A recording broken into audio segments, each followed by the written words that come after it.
नमोस्तु नमोस्तु नमोस्तु। और आइए गुरुवर के आशीर्वाद से हम और आप अपनी शंकाओं का समाधान प्राप्त करें। उसके पूर्व आज हमारे बीच गुणायतन के श्रीमान संरक्षक श्रीमान विजय कुमार जी पाटनी कोलकाता हमारे बीच उपस्थित हैं। मैं सम्मान सहित आमंत्रित करूंगा। वे आए परम पूज्य मुनिवर के चरण नमन करते हुए आशीर्वाद प्राप्त करेंगे और उनके सम्मान के लिए आवाज दूंगा। चातुर्मास के यजमान मुकेश जी पाटोदी, अध्यक्ष श्रीमान अशोक जी दोषी और दिलीप जी गोधा, और साथ में मंदिर कमेटी के अध्यक्ष महोदय आ जावे हमारे सम्माननीय श्रीमान विजय जी पाटनी। हाँ जी जी जल्दी। और इसी क्रम में मैं अगले सम्मान के लिए आमंत्रित करूंगा हमारे गुणायतन के श्रीमान संरक्षक सुभाष ट्रांसपोर्ट परिवार से शुभम जी निकिता जी हमारे उपस्थित हैं। वे यहाँ परम पूज्य मुनिवर के श्री चरणों में नमन करते हुए आशीर्वाद प्राप्त करेंगे और उनके सम्मान के लिए गुणायतन परिवार की ओर से महोत्सव कमेटी की ओर से यजमान मुकेश जी पाटोदी, दिलीप जी गोधा और साथ में मंदिर कमेटी के अध्यक्ष श्रीमान विनोद जी, महामंत्री श्रीपाल जी ये आएंगे। सम्माननीय हमारे श्रम संरक्षक भाई शुभम जी निकिता जी उनका सम्मान का कार्यक्रम संपन्न करेंगे। और आइए इसी क्रम में मैं आमंत्रित करूंगा हमारे गुणायतन ट्रस्टी सूरत निवासी स्वागत साड़ी, जिनके माध्यम से हमें इस अनुष्ठान में सिद्ध चक्र महामंडल विधान में पूरी वस्त्र उनके माध्यम से यहाँ प्राप्त हुए हमारे बीच में उपस्थित हैं। श्रीमान अशोक जी स्वागत साड़ी सूरत, वे आएंगे परम पूज्य मुनिवर के श्री चरण नमन करते हुए आशीर्वाद प्राप्त करेंगे और उनके सम्मान के लिए आवाज दूंगा। हाँ जी, महिला सम्मान के लिए महिला मंडल की महिलाएं आ जावें यहाँ पर। और आइए श्रीमान अशोक जी स्वागत साड़ी और उनके सम्मान के लिए आवाज दूंगा हमारे श्रीमान गुणायतन ट्रस्टी सुनील जी गोधा और सुनील जी गंगवाल, संदीप जी गंगवाल और मंदिर कमेटी से दीपक जी माधवत और एस के जैन साहब ये आएंगे, सम्मान का कार्यक्रम संपन्न करेंगे। और इसी क्रम में आइए हम और आप उन सुधी श्रावकों के नामों की घोषणा कर रहे हैं जिन्होंने आज गुणायतन से जुड़ने का अवसर प्राप्त किया है। हमारे अशोक जी स्वागत साड़ी परिवार का सम्मान हमारे मंदिर कमेटी के पदाधिकारी और महोत्सव कमेटी के पदाधिकारी संपर्क कर रहे हैं। मैं चाहूँगा आप जोरदार ताली बजाकर उनका सम्मान करें। भाई शुभम जी श्रीमणी संरक्षक जो कि हमारे बीच में कटनी से उपस्थित हुए हैं, उनका सम्मान का कार्यक्रम संपन्न हुआ। और आइए निर्माण निधि के रूप में गुणायतन से जुड़ने का अवसर प्राप्त किया श्रीमती अंतिम सुनील कुमार जी हैं मौरानीपुर, कंठालिया सूरजमल जी, आशीष कुमार जी शलम्बर राजस्थान। इसी क्रम में सूत्रधार के रूप में श्रीमती क्षमा जैन धर्मपत्नी श्री आनंद कुमार जैन दिल्ली। मैं चाहूँगा इनके भावों के अनुमति की ताली बजाकर सम्मान करें श्रीमान। और आइए सूत्रधार के रूप में जिन्होंने गुणायतन से जुड़ने का अवसर प्राप्त किया है एंजल जी, सुरेंद्र कुमार जी, रानी सपना जी, झिलमिल जी, भव्य जैन नासिक महाराष्ट्र हमारे बीच उपस्थित हैं। वे आए परम पूज्य मुनिवर के श्री चरण नमन करते आशीर्वाद प्राप्त करेंगे। एंजल जी पूरे परिवार के साथ आएंगे और इनके सम्मान के लिए मैं आवाज दूंगा हमारे धर्म प्रमाण समिति के यजमान परिवार से विजय कुमार जी पाटोदी और हमारे श्रीमान एस के जैन साहब, जे के जैन साहब और महोत्सव मंदिर कमेटी के पदाधिकारी। एंजल जी अजावें।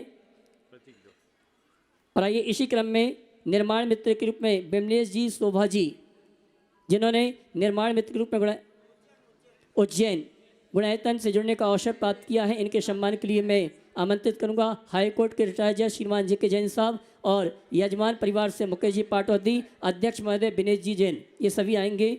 सम्माननीय बिमलेश जी शोभा जी उज्जैन।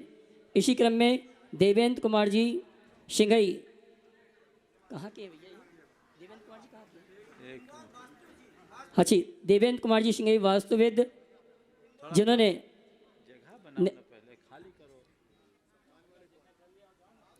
जिनने सम्मान के लिए पीछे हट जाएं। मंदिर कमेटी के और पदाधिकारी यहाँ पर आ जावें, प्लीज आ जाइए। श्रीमान देवेंद्र कुमार जी सिंघई वास्तुविद इंदौर, कहाँ है सब? और उनके सम्मान के लिए मैंने आवाज़ दी है मुकेश जी पाटोदी और हमारे मंदिर कमेटी के एक पदाधिकारी। आइए चलते हैं स्तंभ के रूप में श्रीमान सुनील जी, अनीता जी, माहिम जैन अहमदाबाद भी आ जावें और हमारे गुणायतन परिवार का सम्मान स्वीकार करें।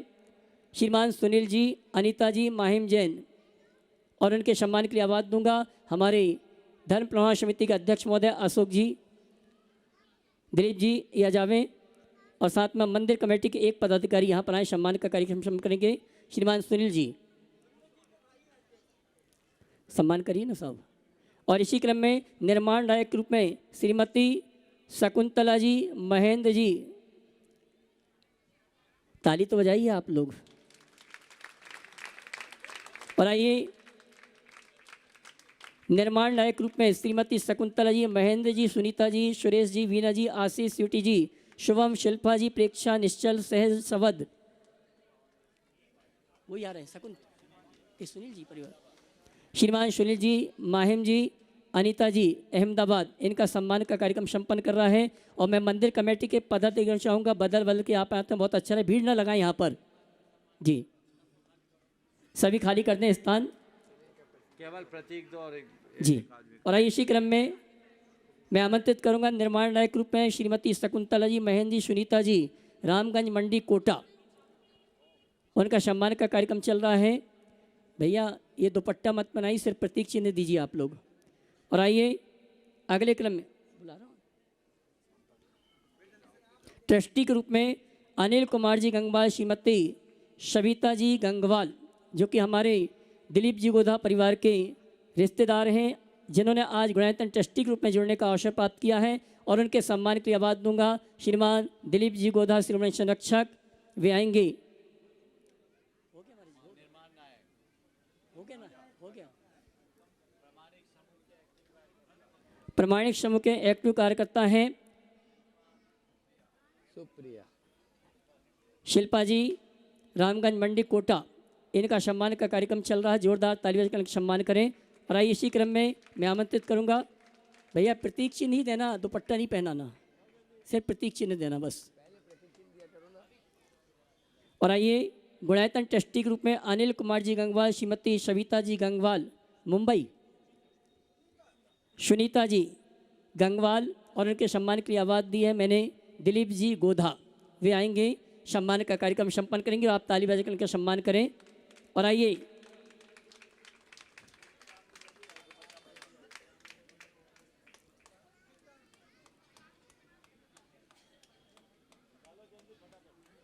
गुणायतन ट्रस्टी के रूप में अगले सम्मान के लिए आमंत्रित करूंगा सचिन जी, शिवानी जी, आरसी जी, एवाशी जैन परिवार इंदौर, शौर्य परिवार इंदौर, वैभव नगर इंदौर, वे आएँ और गुणायतन परिवार का सम्मान स्वीकार करें। सचिन जी, शिवानी जी, शौर्य परिवार इंदौर, वैभव नगर, आइए जल्दी आइए।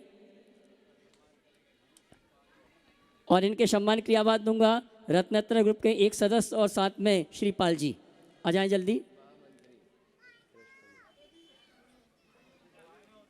सचिन जी, शिवानी जी। और इसी क्रम में अगले ट्रस्टी ग्रुप में मैं आमंत्रित करूंगा श्रीमान भरत जी, रिंकी जी, पार्थ जी, अंश जी परिवार इंदौर, श्रीमान भरत जी, रिंकी जी, आइए साहब, जिन्होंने अभी अभी गुणायतन की ट्रस्टी बनने का सौभाग्य प्राप्त किया है। और चातुर्मास का कलश भी आज ये लेकर आए थे गुरुवार का आशीर्वाद लेने के लिए। उनके सम्मान के लिए भाई जितेंद्र जी सीए ये आ जाएंगे और अनिल जी सीए, ये दोनों आएंगे। अनिल जी शायद नहीं है, आई अनिल हाँ जी, भरत जी, रिंकी जी का सम्मान का कार्यक्रम संपन्न करेंगे। और मेरे पास ये तो हो रत्नेश जी, ममता जी जैन इंदौर, जिन्होंने आज गुणायतन में सूत्रधार के रूप में जुड़ने का अवसर प्राप्त किया, अभी अभी उनकी स्वीकृति हमारे पास आई है। श्रीमान रत्नेश जी, ममता जी इंदौर, इनके सम्मान के लिए आवाज़ दूंगा संदीप जी गंगवाल, आ जावे जल्दी आइए। सचिन भैया रत्नेश जी का सम्मान करें। और आइए हम और आप परम पूज्य मुनि श्री के मुखाग्नि से अपनी शंकाओं का समाधान प्राप्त करें। उसके पूर्व आप सभी को कहना चाहूँगा कि परम पूज्य मुनिवर के सानिध्य में आगामी अष्टानी का महापर्व में सिद्धों की आराधना हर्षोल्लास के साथ संपन्न करने का संकल्प इंदौर दिगंबर जैन समाज ने लिया है। 7 तारीख को प्रातः काल की बेला में मोहता भवन से घट यात्रा, सीजिक शोभा यात्रा निकलेगी, जो नगर के मुख्य मार्गों से होते हुए विजयनगर पहुंचेगी और वहां पर ध्वजारोहण के माध्यम से 9 दिवसीय सिद्ध चक्र महामंडल विधान में सिद्धों की आराधना करने का सौभाग्य प्राप्त होगा। 16 तारीख को परम पूज्य मुनिवर के सानिध्य में गुणायतन सेवायतन का राष्ट्रीय महाधिवेशन का कार्यक्रम है। 17 तारीख को हमारे गुरुवर संत श्रोमणी आचार्य श्री विद्यासागर जी महाराज का आचार्य पदारोहण दिवस का कार्यक्रम भी संपन्न होगा और उसी दिन भव्य पिछिका परिवर्तन का कार्यक्रम संपन्न होगा। और 18 नवंबर से 23 नवंबर तक वैभव नगर के बाजू में है गोकुल नगर, वहाँ के जिनालय की पंचकाल प्रतिष्ठा महोत्सव का कार्यक्रम परम पूज्य मुनिवर के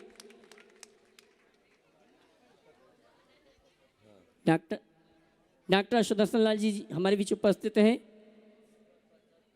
विद्युत परिषद के अध्यक्ष पूर्व अध्यक्ष गुरुवर के श्री चरण के आशीर्वाद प्राप्त कर रहे हैं और उनके सम्मान की आवाज दूंगा हमारे अशोक जी शास्त्री। आइए आगामी आने वाले दिनों में परम पूज्य मुनिवर के सानिध्य में महापात्रों का चयन होगा। भगवान के माता पिता सौधन मिशान सानत कुमार महेंद्र महायज्ञनायक बाहुबली आदि सभी पात्रों का चयन होगा। और जिस महोत्सव में महापात्र बन के पंचकाल प्रतिष्ठा महोत्सव में सम्मिलित होना चाहते हैं, आप कमेटी के पदाधिकारी या मुझसे संपर्क करके आप सीधे इस अनुष्ठान से जुड़ने का सौभाग्य प्राप्त कर सकते हैं। आइए इन्हीं सभी सूचनाओं के साथ आप सभी की ओर से परम पूज्य मुनिवर चंदन सागर जी महाराज से निवेदन है आगे के शंका समाधान के कार्यक्रम के संचालन के लिए जयकारा लगाएंगे। बोले परम पूज्य मुनि श्री प्रमाण सागर जी महाराज की। चलते हैं गुरु चरणों में। आज वैभव नगर का वैभव जागृत हुआ और प्रथम प्रश्न के लिए आमंत्रित कर रहा हूं देवेंद्र आशीष जी सिंगई इंदौर, वास्तुविद, जो आज गुणायतन से सूत्रधार के रूप में भी जुड़े हैं, वे अपना प्रश्न करें और उसके बाद में तैयार रहेंगे नासिक से इंदिरा नगर नासिक से अपने बीच में एनजिया रानी सुरेंद्र कुमार भव्य जैन, वे भी सूत्रधार के रूप में जुड़े। हाँ, थोड़ा शीघ्रता करेंगे।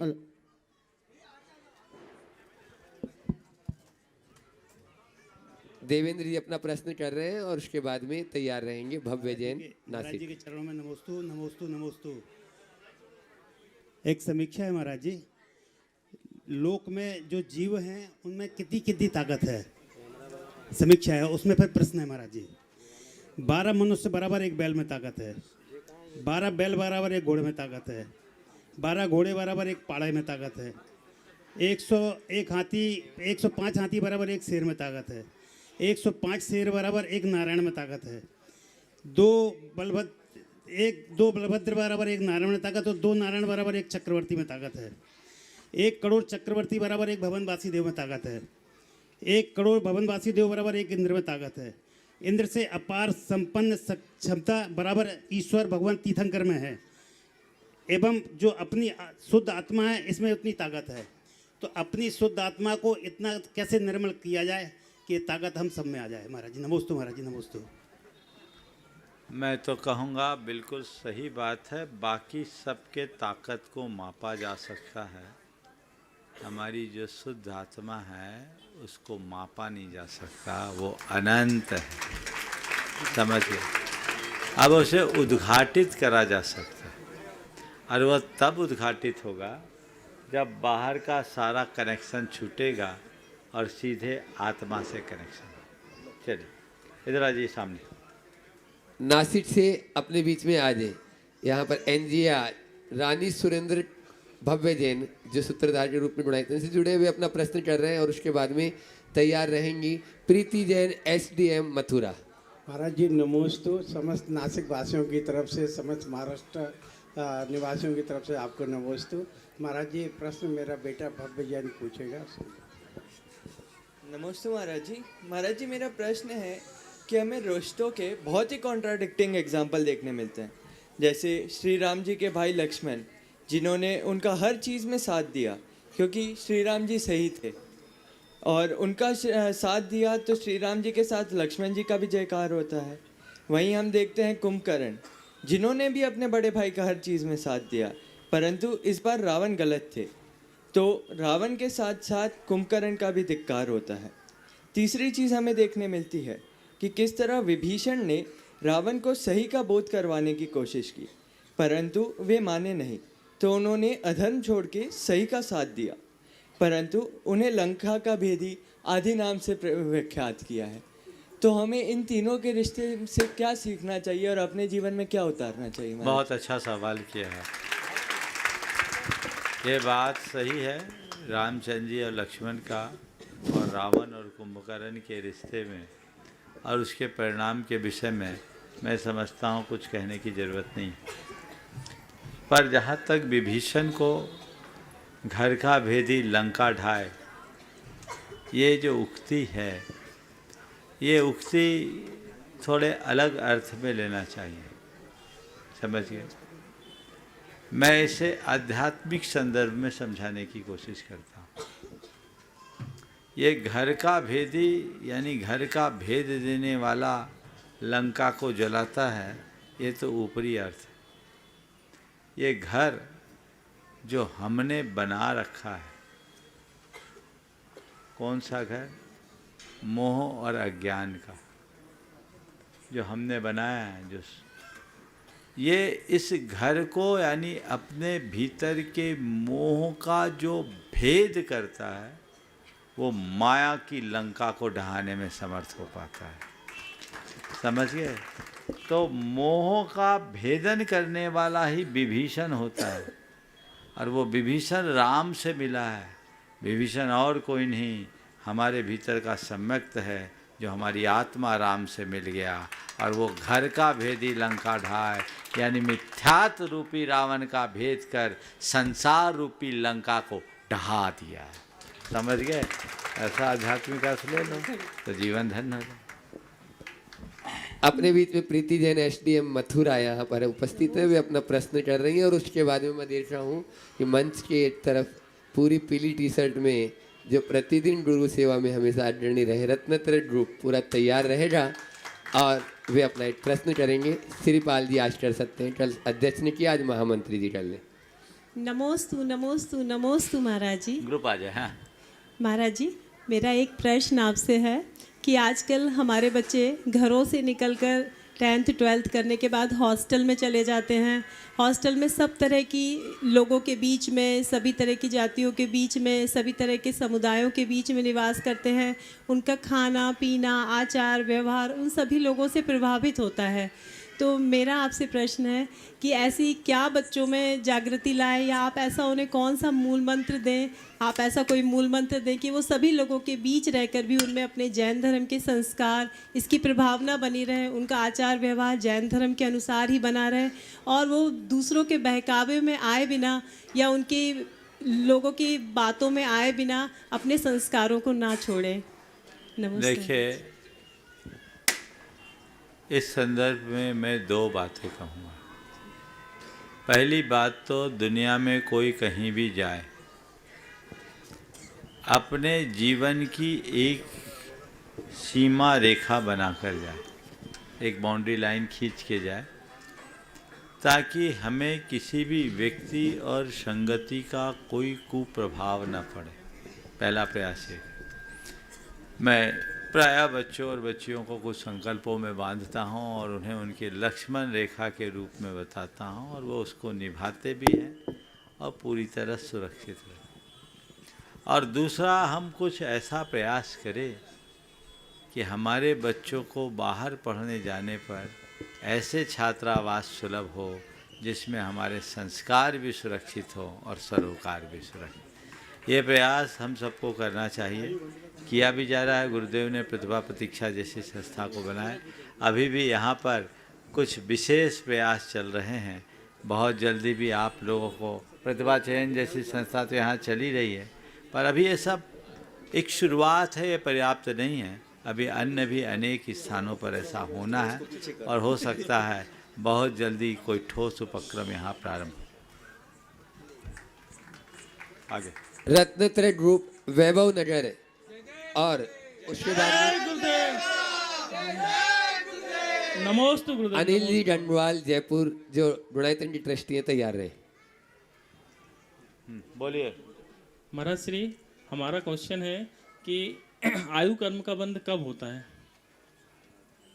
पहले तो मैं चाहूँगा एक बार वैभव नगर के इस रत्नत्रय की टीम का जोरदार अभिनंदन। ये वो चेहरे हैं जो हमें यहाँ खींच के लाए। बिना नागा हम लोगों की पूरे संघ की चर्या में इन लोगों का बहुत ही प्रशंसनीय योगदान रहा है और आज वैभव नगर में आए हैं, एक बार इनका अभिनंदन करना चाहिए। हाँ, और अपने अभिनंदन में भी ताली बजाने में कोई दिक्कत नहीं है, बजा लेना चाहिए। वो अभिनंदन नहीं मान रहे, इसको अपना आशीर्वाद मान रहे हैं, इसलिए हर्षित हो रहे हैं। उनको लग रहा है कि हमने जो आज तक किया है वो औरों की दृष्टि में हो या ना हो, गुरु की दृष्टि में है, शायद इसीलिए हर्षित हो रहे हैं। यही है ना? बिल्कुल, जो अच्छा काम करते हैं उनको बुलाने की ज़रूरत नहीं होती, वो खुद सबके साथ जुड़ जाते हैं। आज एक अच्छा सहयोग बना है। वैभव नगर में जब हम इंदौर प्रवेश कर रहे थे तब दर्शन किए थे, आज यहाँ आए और आज यहाँ के संत निवास का जो आप लोगों ने साधु वसतिका के नाम से प्रारंभ किया, इसका शुभारंभ हुआ। ठीक मंदिर के सामने आपने बहुत भव्य साधु वसतिका का निर्माण किया है। मैं इसके लिए यहाँ के ट्रस्ट कमेटी, यहाँ के समाज और उन तमाम लोगों का के लिए आशीर्वाद देना चाहता हूँ जिनने अपने उदारता का परिचय देकर, दान देकर ऐसी साधु वसतिका का निर्माण किया है। जो लोग भी हैं इसमें, मुझे 2 व्यक्ति के नाम तो याद है, एक मुकेश पाटोदी और दूसरे तेज कुमार जी गंगवाल फ्लोर मिल, और भी जिनका है मुझे नाम याद नहीं है, शायद बोर्ड में लिखा होगा। सभी को मेरा बहुत बहुत आशीर्वाद। अब जो आपका सवाल है कि आयु कर्म का बंध कब होता है, आयु कर्म का बंध हमेशा नहीं होता, एक जीवन में 8 बार ही होता है। कितनी बार? लेकिन पहली बार कब होगा? जब हम अपनी वर्तमान आयु का 2/3 भोग लेंगे, 1/3 बचे।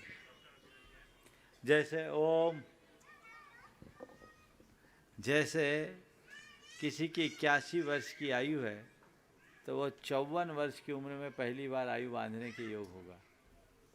आयु के लिए कुछ विशेष परिणाम होते, भाव होते, तभी आयु बनती। अगर वैसे भाव उस समय मिल गए तो आयु बंध गई, नहीं बंधी तब उसकी आयु शेष बची 17 वर्ष की।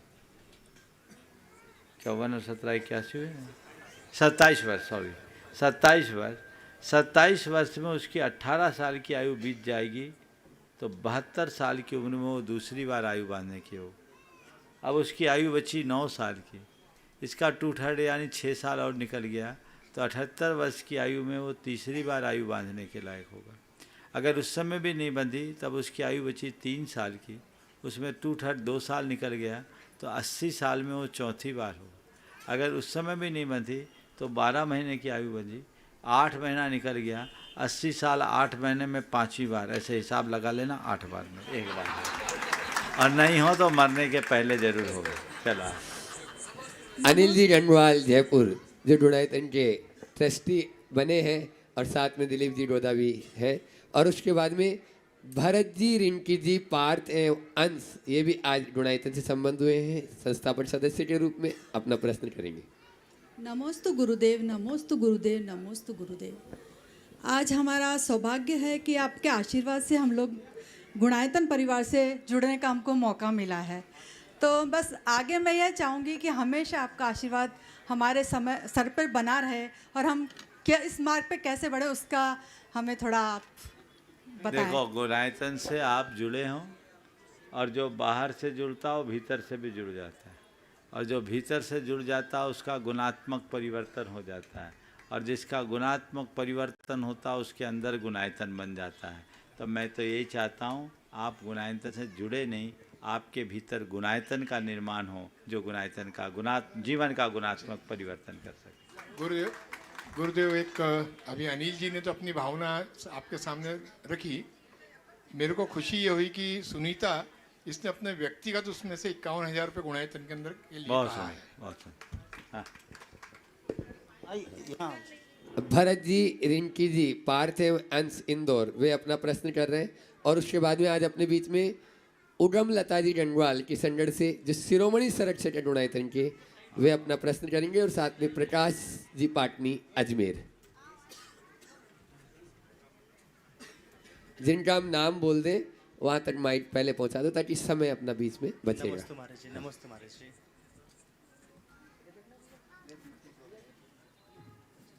महाराज जी मेरा क्वेश्चन है, दो टाइप की फिलॉसफी चलती है। एक ये कहती है कि आप जो कर रहे हैं वो पूर्व नियोजित है, पहले से है, जो भी कुछ आप आगे बढ़ रहे हैं सब कुछ डिसाइडेड है पहले से।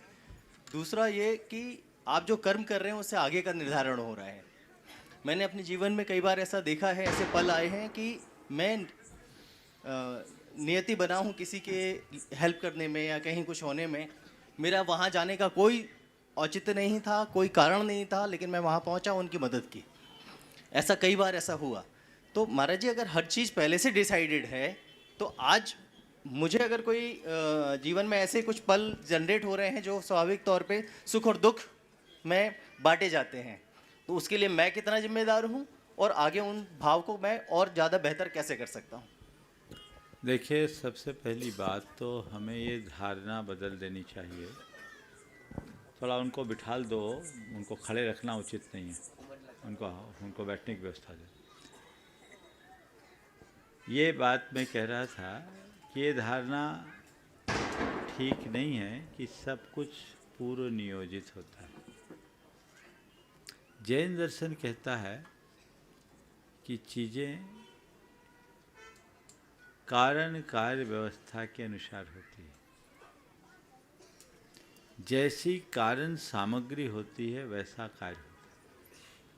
कारण क्रमानुक्रम विधायित्वात् कार्य क्रमानुक्रमशः।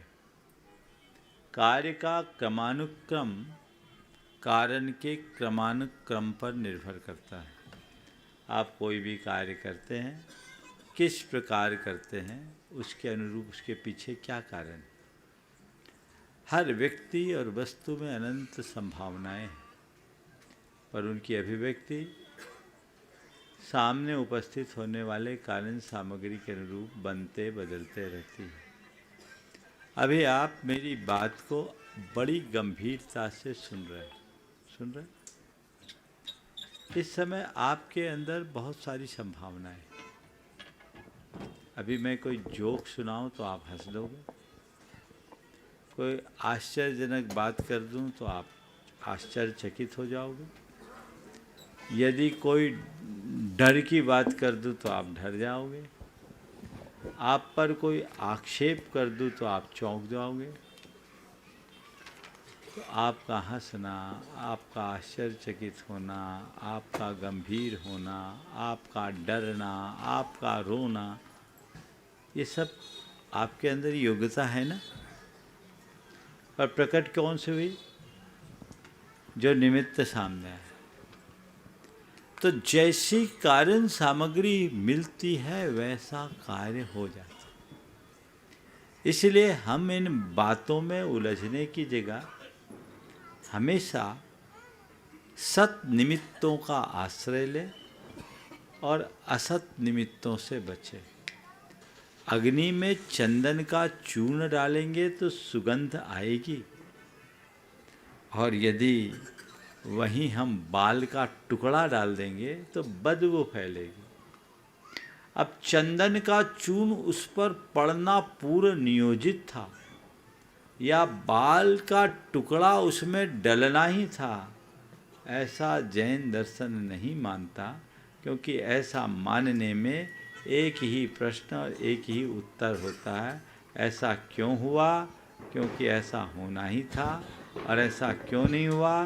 क्योंकि ऐसा नहीं होना है। ये चीज़ें ठीक नहीं। उगमलता जी रंगवाल की संगढ़ से जो शिरोमणि संरक्षक गुणायतन की और उनके साथ में ही प्रकाश जी पाटनी अजमेर, वे अपना प्रश्न कर रही हैं। और उसके बाद में मैं देख रहा हूँ एक पक्ष तो ले लिया अपन ने पुरुष वर्ग को, तो महिला मंडल भी यहाँ पर पूरी बैठी हुई है वैभव नगर की। महिला मंडल वैभव नगर एक प्रश्न करेंगे। प्रश्न बहुत सारे आए उनके, लेकिन एक ही प्रश्न का भी अवसर है। नमोस्तु महाराज, नमोस्तु नमोस्तु महाराज। मेरा प्रश्न है महाराज, मेरा प्रश्न है कि उम्मीद जब दूसरों से होती है और जब वह टूट जाती है तो लोग कहते हैं कि दूसरे से उम्मीद मत रखा को, लेकिन उम्मीद जब खुद से हो चाहे संसार के क्षेत्र में हो या धर्म के क्षेत्र में हो, और वो पूरी ना हो तो खुद को कैसे समझना चाहिए? बहुत अच्छा सवाल है। पहले तो मैं एक बार कहूँगा कि इन माता जी का जोरदार अभिनंदन कीजिए। अभी ये मौत को हरा के आई है और आज इन्होंने बताया लगभग एक माह ना, एक माह वेंटिलेटर पर रही, बहुत सारे इन्फेक्शंस, और वो भी भावना योग करते हुए इलाज के साथ आज अपने मनोबल से। माइक दीजिए, आप थोड़ा सा माइक दीजिए। आप कैसे ठीक हुई थोड़ा सा आप बता दीजिए एक बार, फिर मैं बात करता हूँ। मैं यही बोलती थी महाराज श्री से, मैं जब अंदर थी उसमें आईसीयू में, तो बस मेरे मन में ये इतना वो थी, मेरे मन में यही थी महाराज श्री, मैं बोलने मन में ये करती थी महाराज श्री मैं ठीक होंगी, महाराज श्री मैं स्वस्थ हूँ, हाँ स्वस्थ होंगी, महाराज श्री मैं शांत रहूँगी, मैं मन में यही सब चीज़ें दोहराया करती और थी। भावना योग भी अलग से और किया। भावना अलग से अलग बहुत करती सुंदर। थी। ये मैं- तो मेरा अभी तक कर रही हूँ मैं बहुत बराबर। सुंदर। तो मैं ये कहना चाहता हूँ, ये मनोबल के धनी व्यक्ति का उत्कृष्ट उदाहरण है और आपके एक बहुत ही कर्मठ लगनशील बहन जी हैं और एक गुणायतन की शिरोमणि संरक्षक भी है। एक बार जोरदार अभिनंदन करें। मैं आप सबसे कहता हूँ कि आपके सवाल का उत्तर आपके ही पास, कि दूसरों से उम्मीद ज़्यादा मत रखो और खुद की उम्मीद कभी खोने मत दो। क्या बोल रहा हूँ? दूसरों से उम्मीद ज़्यादा मत रखो और खुद की उम्मीद कभी खोने मत दो। खुद की उम्मीद मतलब खुद का विश्वास, आत्मविश्वास, उसे कभी खंडित मत होने दो। दूसरे से उम्मीद रखिए, बिना उम्मीद के कुछ नहीं होता। आप यहाँ आई हों तो इस उम्मीद से आई कि मैं जा रही हूँ तो औरों को अवसर मिले या ना मिले, मुझे तो अवसर मिलेगा। आई ना, अच्छा है, रखना चाहिए। लेकिन यदि किसी वजह से अवसर ना मिले तो अपने आप को उपेक्षित महसूस मत करना। दूसरों से अपेक्षा रखना बुरा नहीं, पर अपेक्षा की पूर्ति न होने पर अपने आप को उपेक्षित महसूस करना बहुत बुरा है। बस ये सूत्र बना लीजिए और खुद के विश्वास को कभी खंडित मत होने दीजिए। चाहे कुछ भी हो जाए, मैं पूर्ण हूँ और मैं परफेक्ट हूँ, मैं सक्षम हूँ, मैं समर्थ हूँ, ये भावना अपने अंदर होना चाहिए। और ये अंदर से आत्मज्ञान ऐसा प्रगाढ़ होना चाहिए कि सारी दुनिया उलट पलट जाए तो भी मेरी आत्मा का एक प्रदेश इधर से उधर नहीं हो सकता। ये सोच यदि बन जाती है तो कहीं कठिनाई नहीं होती। बहुत सुंदर, बहुत सुंदर। महिला मंडल वैभव नगर वे अपना प्रश्न कर रहे हैं और उसके बाद में तैयार रहेंगे रानीपुर सूरत से मुन्ना लाल जी, मुकेश जी का पूरा परिवार। तैयार रहे, फिर बता रहा हूँ आज इन्होंने बहुत बड़ा कार्य किया है। तीनों महाराज जी के चरणों में त्रय बार नमोस्तु महाराज जी, नमोस्तु महाराज जी, नमोस्तु महाराज जी। महाराज जी, हम अपने लिए तो धर्म सभी करते हैं, लेकिन धर्म प्रभावना के लिए महिला मंडल की सामूहिक भूमिका समाज में कैसी होनी चाहिए और उसके क्या क्या मापदंड होने चाहिए, जिससे हम लोग अपना व्यक्तिगत विकास, सामूहिक विकास करके मोक्ष मार्ग में आगे बढ़ सकें। देखिए, महिला मंडल का धर्म प्रभावना में बड़ा योगदान है और इंदौर में तो मुझे कुछ ज़्यादा ही दिखता है। अगर महिला मंडल हट जाए तो सारा खेल ही बिगड़ जाए। यहाँ भी हम देख रहे हैं, और न केवल वैभव नगर बल्कि पूरे इंदौर में ये बात है, तो ये बहुत अच्छी बात है। मैं इतना ही कहूँगा कि सारी महिला मंडल जितने हैं वो संगठित रहे और इसे केवल समारोहों तक सीमित न रखें। महिलाओं में वर्तमान में बहुत जागरूकता आई है, सक्रियता भी है, सहभागिता भी है और आज की महिलाओं में अपार प्रतिभा भी है, सब पढ़ी लिखी है। लेकिन एक चीज़ और जुड़ जाए तो चार चांद लग जाए। वो क्या जुड़े? महिलाएं थोड़ी धार्मिक क्रियाकलापों से भी ज़्यादा जुड़े, सोशल होने के साथ साथ रिलीजियस और स्पिरिचुअल दृष्टिकोण बन जाए तो सोने में सुगंध हो जाए। व्रत संयम के प्रति अनुराग बढ़े, अगर इस तरह की धार्मिकता से आप जुड़ेंगे तो गुणात्मक विकास होगा।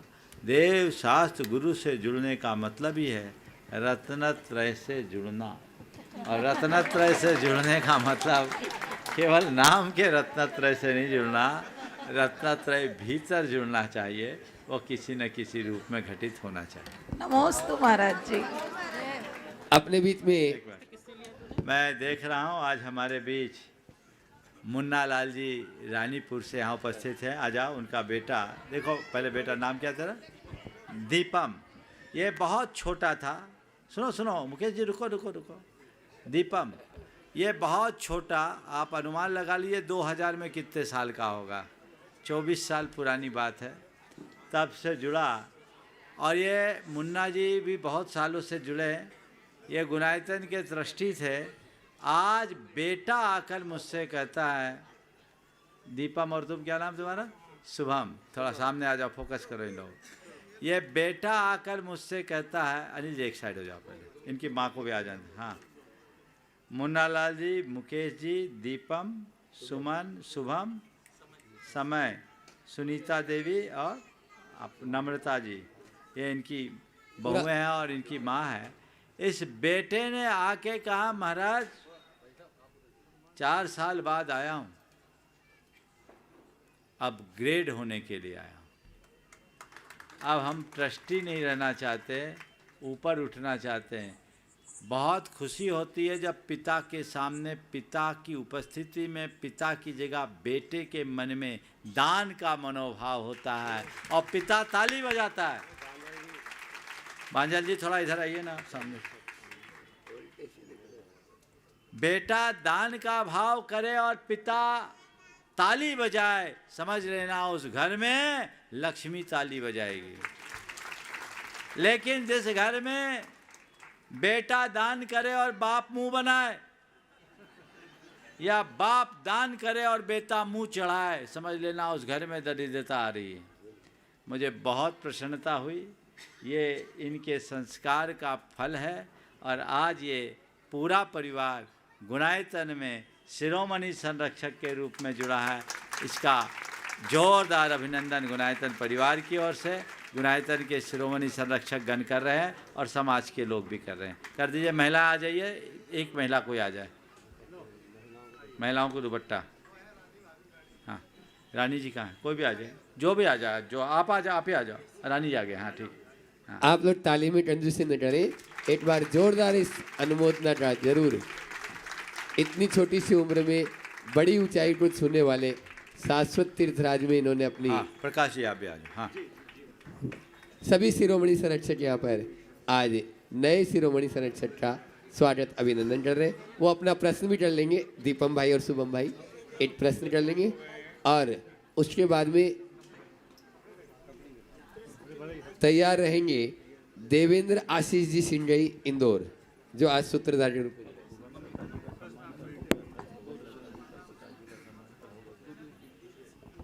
चलिए बोलिए। नमोस्तु गुरुदेव, नमोस्तु गुरुदेव, नमोस्तु गुरुदेव। इक्षामी महाराज श्री। हाँ बोलो महाराज श्री, बस साथ में हो जाए। हाँ, एक छोटा सा प्रश्न है सामने। हाँ, कि हम अगर कुछ चीज़ गलत हो रही है हमारे साथ, इधर ही देखो, हम सुना। अगर कोई भी चीज़ हमारे समक्ष गलत हो रही है और हम ये जानते हैं कि ये धर्म के अनुरूप नहीं है, हमें अपने कर्मों का फल मानकर उसको कब तक सहन करना चाहिए और कब तक उसे क्षमा करना चाहिए? देखिए, कोई भी कार्य अगर गलत हो रहा है और दिख रहा है कि ये धर्म विरुद्ध नहीं, तो सबसे पहले उसकी पृष्ठभूमि को देखना चाहिए। ये कैसी है, क्या इसे बदला जा सकता है? बदला जा सकता है तो बदलने का प्रयास करना चाहिए। और अगर लगता है बदलने की कोई संभावना नहीं है तो उसके प्रति अपना दृष्टिकोण बदल लेना चाहिए और उसको उसके हाल पर छोड़ देना चाहिए, समता रख लेना चाहिए। जैसे एक उदाहरण देता, आज पूरे दुनिया में बहुत सारे यांत्रिक कत्ल खाना खुले हुए, मांस भक्षी नित्य मांस खाते हैं, है ना धर्म विरुद्ध? देख के मन तो द्रवीभूत होता है, लेकिन क्या हम आप उसका प्रतिकार करने में सक्षम है? नहीं है ना। अब क्या करें? रोज जाकर कत्ल खानों के बाहर धरना दे के बैठ जाएं क्या? नहीं ना। तो क्या करें? भावना भाएं, सबको सन्मति दे भगवान, दृष्टिकोण बदल लें और ये सोचें इन लोगों का उद्धार हो। हाँ, लेकिन ऐसे शिथिल ना हो कि कल तुम्हारे घर के बाजू में कोई ऐसा करने दे। बस इतनी ही दृष्टि अपने अंदर आ जाए, सारा कार्य। विमलेश शोभा आसे जैन उज्जैन, वे अपना प्रश्न कर रहे हैं जो आज सूत्रधार के रूप में जुड़े हैं। और उसके बाद में तैयार रहेंगे शिल्पा सुप्रिया रामगंज मंडी कोटा, जो प्रमाणित समूह से जुड़े हुए हैं।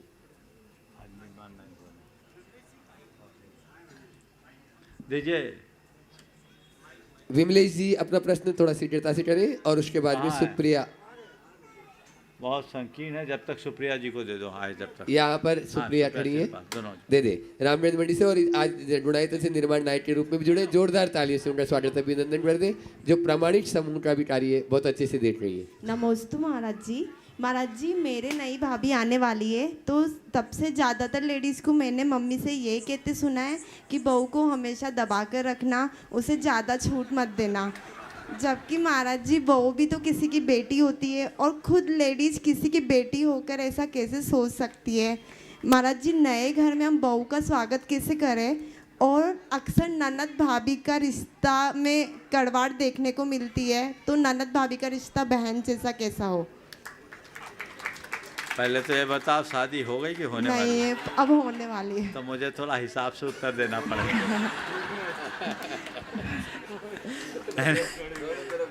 हाँ, देखो, सबसे पहली बात तो ये है कि अगर ये कहा जाता है कि बहू को दबा के रखना, तो शायद वो लोग अपना एक्सपीरियंस देख रही होगी, क्योंकि एक ज़माना था जब सास राज था, अब ज़माना बदल गया, बहू राज आ गया।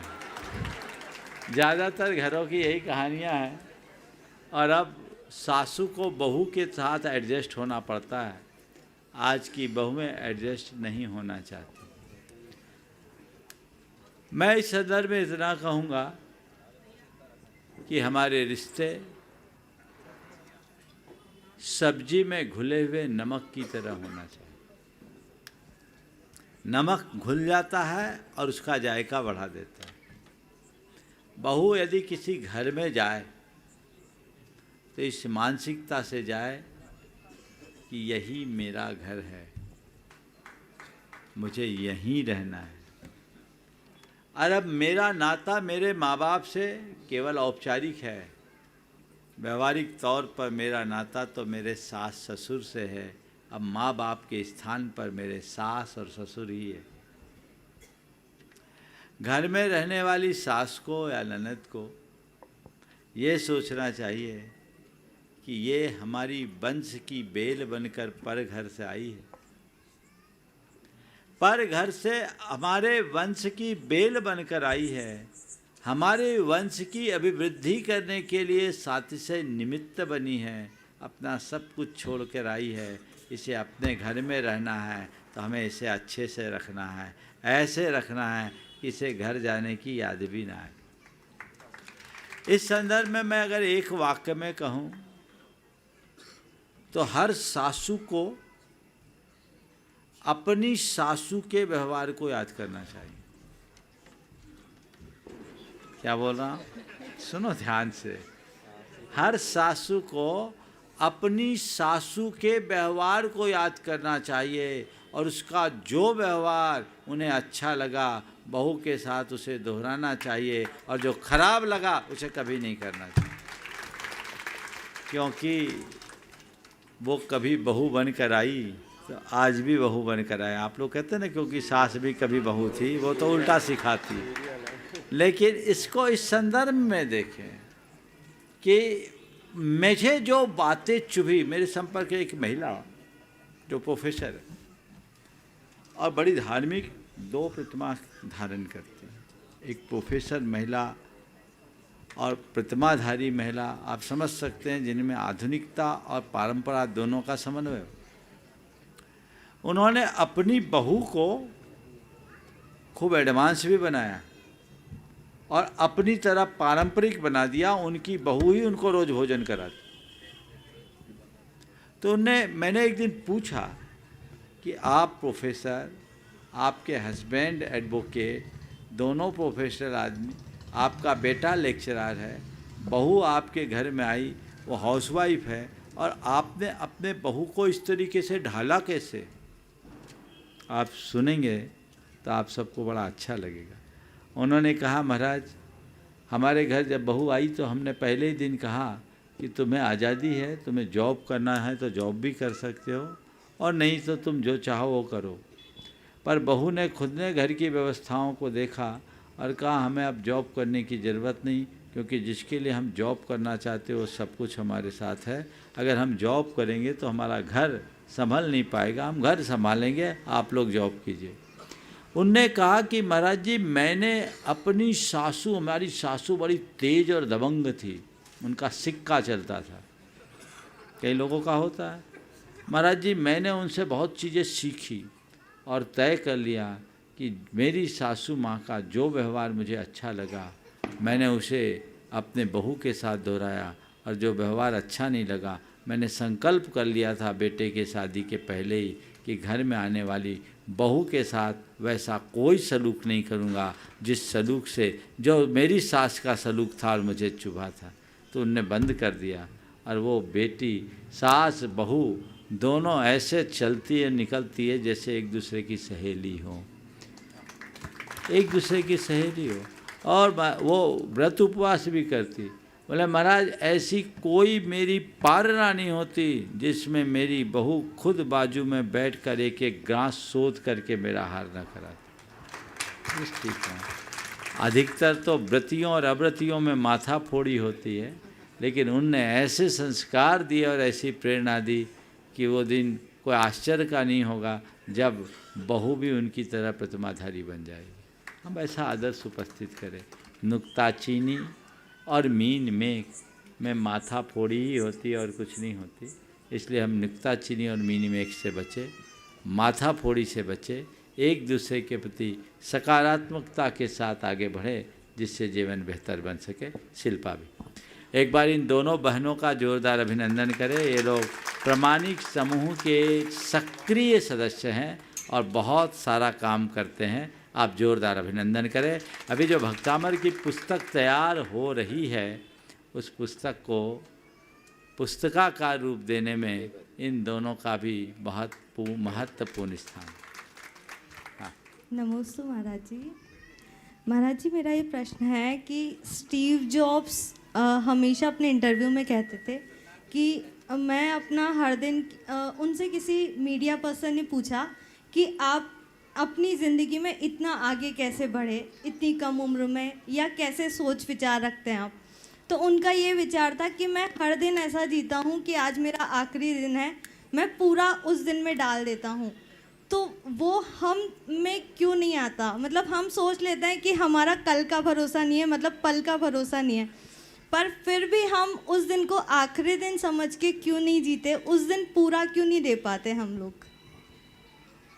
देखो, पहले तो मैं चाहूँगा आधा मिनट में तुम अपना एक एक्सपीरियंस बताओ। ये बहन आज खड़ी है, ये भी मौत के मुंह से बाहर निकली, इनका बहुत भयानक एक्सीडेंट हुआ और महीनों हॉस्पिटलाइज रही है और उस घड़ी में अपने पति को खोना पड़ा है। लेकिन किस रूप में तुम उससे बाहर आई, भावना योग कैसे सहायक बना, मैं चाहता हूँ एक बार आम जनता तक अपनी बात पहुँचा। संक्षेप। जी महाराज जी, कल के दिन 4 नवंबर 2 साल होने वाला है, मेरी शादी हुई थी। 6 महीने में हमारा भीषण एक्सीडेंट हुआ था। मैंने MBA यूनिवर्सिटी में टॉप किया था। ससुराल वाले पार्टी करना चाहते थे कि हमारे घर में पहली बार किसी ने टॉप किया है। तो उस टाइम हमारा एक्सीडेंट हुआ था और सबको बहुत भीषण चोट थी, मतलब हमारा बचना मुश्किल था और मेरे हस्बैंड ऑन द स्पॉट नहीं रहे। उसके बाद 1 महीने बाद हमें पता लगा कि हमें घर वालों ने बताया नहीं कि ऐसा कुछ हुआ है। और उसके बाद फिर ये था कि अब आगे क्या करना है। पहले तो सोच विचार नहीं था, पर महाराज जी का शुरू से सानिध्य रहा है। ये मैं अपना पुण्य कर्म मानती हूँ। मतलब लोग अभी भी कहते हैं कि पुण्यहीन था या किस्मत खराब थी, पर मेरे मन में एक विचार हमेशा रहता है कि शायद मेरा सौभाग्य है कि आपसे जुड़ना हुआ या आचार्य श्री से जुड़ना हुआ। तो इतना अच्छा भाग्य कि जैन समाज मिला, आप जैसे गुरु मिले और इतना अच्छा परिवार मिला। उसके बाद मैंने भावना योग स्टार्ट किया और उससे मैं रिकवर हुई और मैं यही सोचती हूँ कि ठीक है, जो होना था हो गया। आप तो संक्षेप में इतना बताओ कि डॉक्टरों ने क्या बोला और आपकी स्थिति क्या थी और भावना योग से रिकवरी कैसी हुई, बस 10 सेकंड में वो बात बोलो। जी महाराज जी, डॉक्टर्स ये मेरे पैर में चोट थी, सिर में मेरी ब्रेन सर्जरी हुई है और मेरे यहाँ पे प्लास्टिक सर्जरी हुई है, मुंह पे, हाथ में चोट थी। डॉक्टर्स का कहना था हाथ की और पैर की हड्डी में टाइम लगेगा। 2 महीने में बेड रेस्ट पे थी कि आपका चलना मुश्किल है। बट मैंने भावना योग लगातार किया और नमोकार का लेखन किया और मैं 2 महीने में खड़ी हो पाई। डॉक्टर से एक्सरे करवा के मैं आई। उसके बाद हम समेश शिखर जी की यात्रा पे गए। तब डॉक्टर का कहना था कि आप ऊपर यात्रा नहीं कर सकते क्योंकि आपके लिए खतरा हो सकता है। बट फिर भी मेरे अंदर इतना सामर्थ्य आ गया कि मैं खड़ी हो पाई और मैंने पूरी यात्रा की समेश शिखर जी की और मैं आज स्वस्थ खड़ी हूँ। डॉक्टर्स भी हैरान हैं कि कैसे हो चुका है। बहुत सुंदर। देखिए, आपने जो सवाल किया कि हर दिन को आखिरी दिन मान करके हम कैसे चलें, इस जीवन के सत्य को स्वीकार करना चाहिए और हमें रोज़ ये भावना भरनी चाहिए, हम कल पर न टालें, आज ही कर डालें। सरमन लाल सदस्य की एक कविता है, बहुत जोरदार कविता है। हर रात को अंतिम समझकर सो, हर प्रात को अंतिम समझकर जग। हर रात को अंतिम समझकर सो, हर प्रात को अंतिम समझकर जग। हर दोपहरी यह न तेरी हो, हर शाम तेरा रोक सकती मग। कौन जाने कौन समय क्या साथ लाता है, मित्र मेरे हर समय हरगिज न आता है, मित्र मेरे हर समय हरगिज न आता है। तो हमें ये भावना अपने अंदर करना चाहिए और किसी काम को पेंडिंग नहीं छोड़ना चाहिए। कल कर लेंगे, वो कभी नहीं करेगा, अभी कर ले तो सब कुछ होगा। तो मैं सभी को, खासकर युवाओं को, ये मंत्र देना चाहता हूँ, आज का काम आज ही करना है, करके ही दम लेंगे आदत बनाइए, उसको छोड़िए नहीं। और जितने बड़े लोग हैं, जो बड़े प्रोफेशनल्स हैं, वे तभी सफल हो पाते हैं जो कहते हैं हम ये काम करके ही दम लेंगे और छोड़ देंगे तो लटक जाएंगे। इसलिए अपने काम को तुरंत करने की आदत डालिए, कल पर मत टालिए। बहुत सुंदर। जय बोलिए परम पूज्य भैया, टाइम कम है, महाराज की टाइम जय। कम, आप सीधे सीधे बोलो। विमलेश जी, उज्जैन, आप प्रश्न करें। परम पूज्य मुनि त्रय के चरणों में बारंबार नमोस्तु, उज्जैन वालों की ओर से बारंबार नमोस्तु और हमारे परिवार की ओर से बारंबार नमोस्तु। महाराज जी, मेरा प्रश्न ये है कि मंदिर के जो महत्वपूर्ण अवसर आते हैं, जैसे पंचकल्याणक प्रतिष्ठा महोत्सव या चातुर्मास कलश स्थापना कार्यक्रम, इनमें जो बोलियां होती हैं तो कई बार जो है ना, जिनकी क्षमता भी नहीं होती है, उनके लिए लोग प्रेरित करके आगे बढ़ा के कैसे भी करके बोलियां और वो ले लेते हैं, परंतु बाद में वो दे नहीं पाते हैं। तो ऐसे में जो बोलियां होती घोषित करने के लिए उनको कहा जाता है, जबकि वास्तविक राशि उनकी जो है कम होती है। तो ऐसे में आयोजकों को और बोली लेने वालों को कहाँ तक कितना क्या उनका दोष लगेगा? देखिए, पहली बात तो बोली कहीं भी हो, बोली हो पर बोली की होड़ ना हो। और जब भी बोली बोलें तो अपनी क्षमता और परिस्थिति के अनुरूप बोलें, उसमें कोई कमी ना होने। यदि आपने बोली ली और बोली लेने के बाद होड़ में आकर बोल दिए या दूसरे के दबाव में बोल दिए और नहीं चुकाए, तो ये महान पाप का कारण। तो सभी से मैं कहता हूँ कि किसी दूसरों के दबाव में कभी बोली मत लेना। जितनी बोली मुझे लेनी है उतनी ही लेना। ज़बरदस्ती में अगर बोली आप लेते हैं या कोई दिलाते हैं तो दोनों दोष के भागी। हम पहले तय कर लें, क्षमता को छिपाएं नहीं और क्षमता का उल्लंघन भी ना करें। बस लिए हैं तो चुकाएं भी। मैं ऐसे भी लोगों को जानता हूँ जो क्षमता से बाहर बोली लेते हैं, और मैं ऐसे भी लोगों को जानता हूँ कि जो क्षमता के भीतर बोली लेते पर चुकाते नहीं।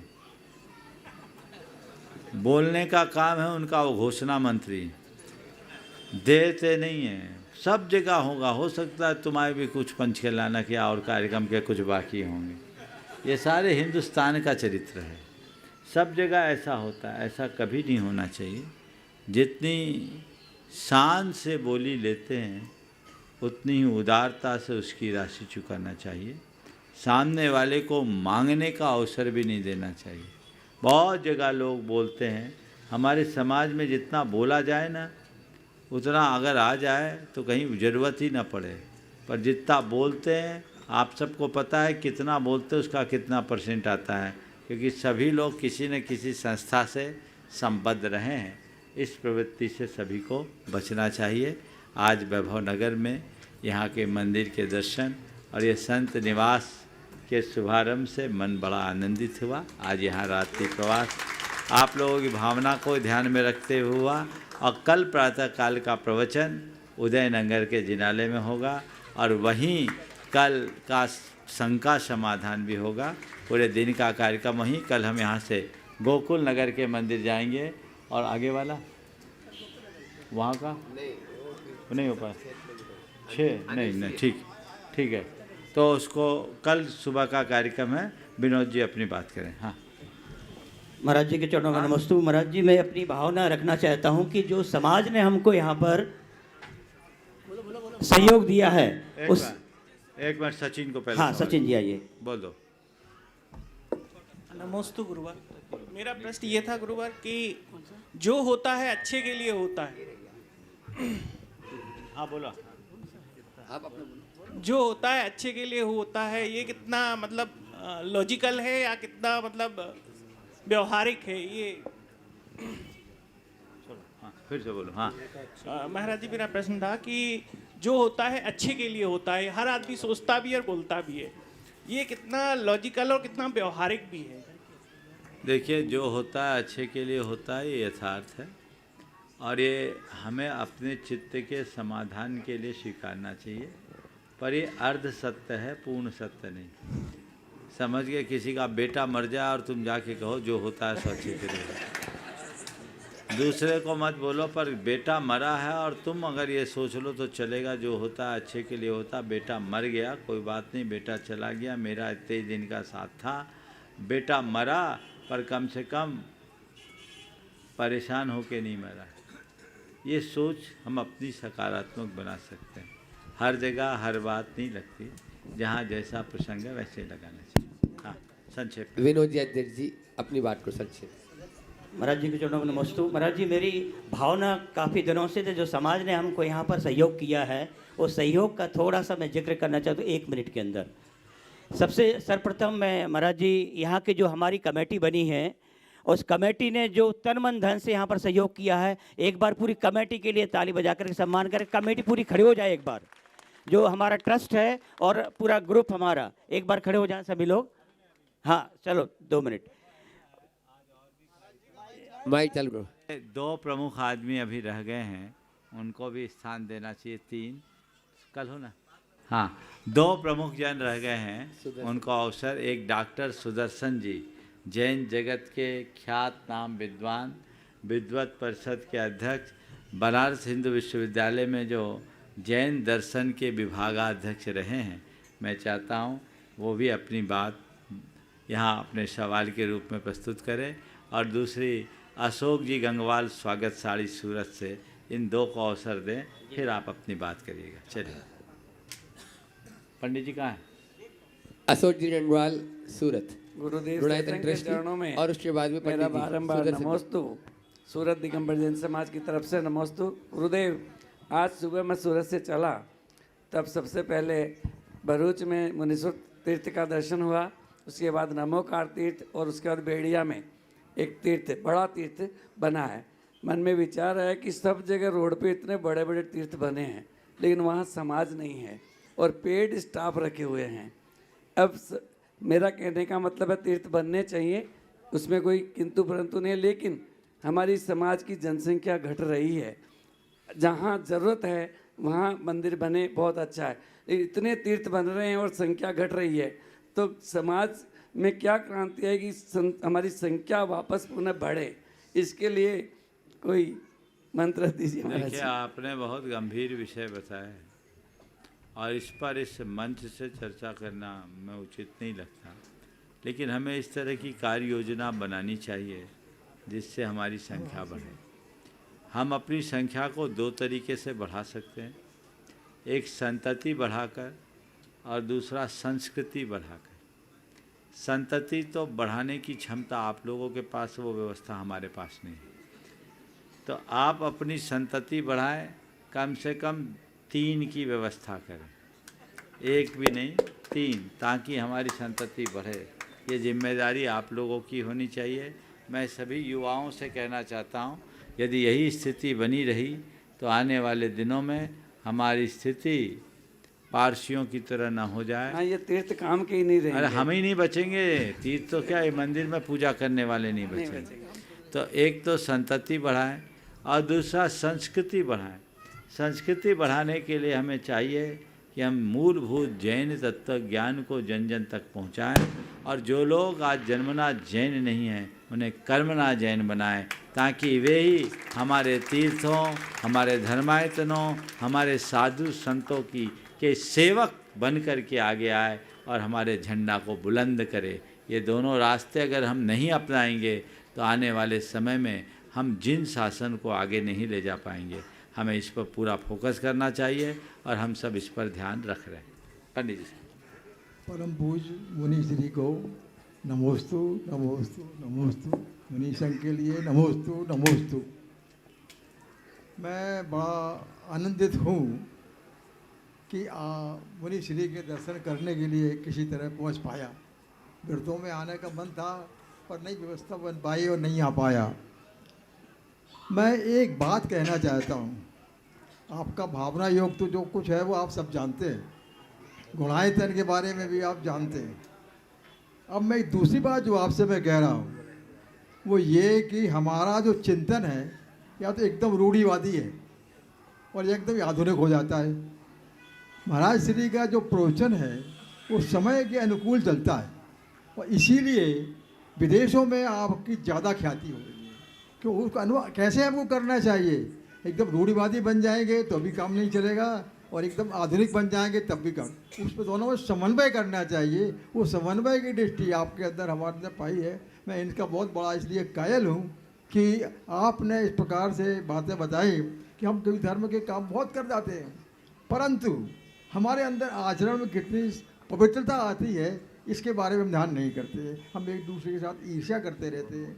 तो ये सब चीज़ें कैसे दूर हों, ये सब चीज़ों के लिए मैं मुनि श्री से निवेदन करूँगा कि इसके बारे में कुछ दो शब्द। देखिए, पंडित जी साहब ने जो बातें की है बिल्कुल वह उनकी तटस्थ समीक्षा है, और आपने जो बात कही है मैं भी ये सभी से कहना चाहूँगा कि हमें आज बहुत गंभीर विचार करने की ज़रूरत है और हमें धर्म के स्वरूप को व्यापक पटल पर ले जाने की ज़रूरत है। हम लोग एक प्रकार की आत्ममुग्धता में जी रहे हैं। हम मंदिर परिसर के अंदर किए जाने वाले अनुष्ठानों को ही धर्म प्रभावना मान रहे हैं। हम आसपास साधु संतों के बीच खड़ी भीड़ को ही प्रभावना का प्रतिमान मान रहे हैं। निश्चित ये सब प्रभावना है, पर ये स्थायी प्रभावना तब बनेगी जब ये प्रवाह सड़कों पर उमड़ेगा, हर व्यक्ति के हृदय में जैन धर्म की बात आएगी। तो हमें जैन धर्म के मूलभूत तत्वों को ठीक तरीके से प्रस्तुत करने की एक कार्य योजना बनानी चाहिए ताकि जैन धर्म को जन धर्म बनाया जा सके। अध्यक्ष जी कुछ बोले, उसके पहले शुभम जी मोनी जो कटनी से शिरोमणि संरक्षक गुणायतन अपने बीच में है, वे भी अपना प्रश्न गुरु चरणों में रखें। फिर उसके बाद में अध्यक्ष जी। नमोस्तु महाराज जी, मेरी शंका यह है कि जैसे अपन प्लेन में बैठते हैं तो थोड़ा सा हिलने लगता है तो ऐसे लगता है कि क्रैश ना हो जाए, और गाड़ी में बैठेंगे तो उससे पहले कि एक्सीडेंट ना हो जाए, तो इन नेगेटिव थॉट्स को पॉजिटिव कैसे करें। बहुत बहुत अच्छा महाराज जी सवाल मेरी किया। शंका का समाधान दीजिए। बहुत अच्छा सवाल किया है छोटे से बच्चे ने, पर सवाल बहुत अच्छा है। दरअसल ये नेगेटिव थॉट्स आते ही हैं। वो क्यों आते हैं? क्योंकि हमारे संस्कार वैसे हैं। दूसरी बात, हमारा कॉन्फिडेंस वीक है।